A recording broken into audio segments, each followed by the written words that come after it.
Bonjour à toutes les deux. Alors, votre épicerie a pour objectif le zéro déchet et tout est donc en vrac. Pour celles et ceux qui ne connaissent pas encore ce concept, est-ce que vous pouvez nous expliquer un petit peu comment ça fonctionne? Alors le principe, c'est de faire ses courses, avec ses propres contenants pour éviter, tout emballage, jetable et à usage unique. Qu'est-ce qu'on peut retrouver dans les rayons de votre épicerie? On peut retrouver tous les produits de la vie quotidienne, épicerie salée et sucrée en sec, donc petit déjeuner, biscuits, pâtes, riz et aussi les produits d'hygiène et de droguerie pour l'entretien de la maison. Alors, comme vous l'avez dit, vous proposez des produits d'hygiène. Est-ce que c'est une gamme qui fonctionne bien? Oui, ça fonctionne bien parce que du coup, on cible surtout des produits, au naturel. Par exemple, on a pas mal d'ingrédients, pour faire soi-même aussi ces produits. C'est toujours des ingrédients du coup, naturels, type argile, rassoul ou les huiles végétales. Après, on a aussi, des produits, d'hygiène, par exemple comme les shampoings solides ou les savons solides, pour favoriser, l'usage de produits sans emballage plastique. Est-ce qu'il y a d'autres démarches écologiques que vous pratiquez au sein de votre boutique?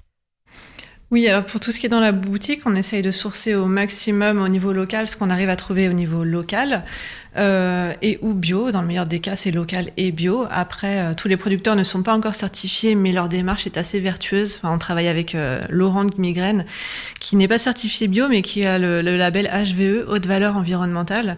Du coup, c'est assez chouette aussi de pouvoir le mettre en avant. Ensuite, en dehors de sourcer des produits bio et locaux, on essaie de mettre en pratique en quelque sorte tout ce qu'on vend et tout ce dont on parle à la boutique durant des ateliers en fait tenus par des intervenantes dans le travail. Alors, quel est le secret pour réussir à gérer plus de 1000 références et ça à deux? Après, ça s'est fait au fur et à mesure. Au début, on a commencé avec 500 références et au fur et à mesure des demandes des clients, c'est vrai qu'on a enrichi notre gamme. On s'est beaucoup, on a puisé beaucoup de connaissances aussi de ce que les clients consommaient.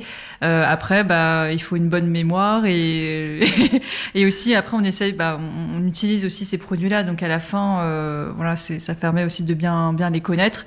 Après, 1000 références, ça n'a rien à voir avec les grandes surfaces qui sont autour des chiffres de 100 000 à 200 000 références. Donc franchement, je pense que au final, on a quand même voilà une gamme qui est variée, mais on fait le choix de pas proposer, par exemple, 5000 références de shampoing avec plein de formules qu'on peut pas maîtriser, etc. Donc c'était vraiment notre but. En 2 ans, vous avez ouvert 2 boutiques et aujourd'hui notamment celle en click and collect. Est-ce que vous pouvez nous en dire un petit peu plus? Oui, alors oui, à l'occasion de nos 2 ans, en effet, on a signé un deuxième bail, donc c'était un peu beaucoup d'émotions, 2 ans de locaux. On appréhende un peu la troisième année, les gens s'attendent à ce qu'on mette à la barre un peu plus haut. Du coup, dans ce local, en bas, c'est le click and collect, justement, où les gens passent leurs commandes sur Internet. Et nous, on prépare en fait leurs courses qu'ils ont commandées dans des bocaux qui sont consignés. Donc, ils nous rapporteront à l'occasion de leur prochaine course et dont on déduira le prix de la consigne, en fait, sous une forme de caution. Et à l'étage, c'est là où ont lieu les ateliers dans ce même local.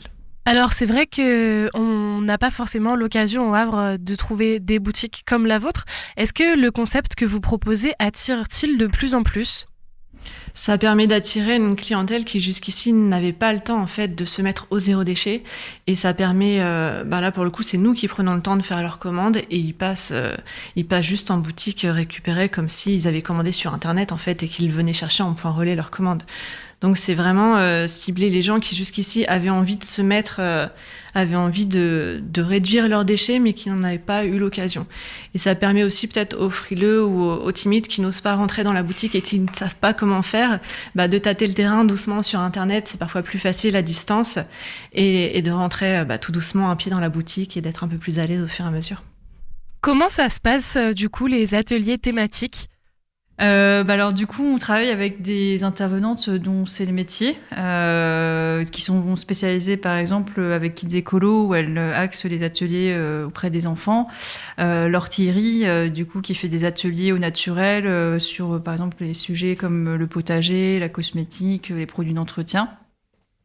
Après, on vise aussi d'autres thèmes qui sont pas forcément liés au zéro déchet, mais à un mode de vie plus sobre et qui a plus de sens autour de la manière de vivre et surtout de consommer.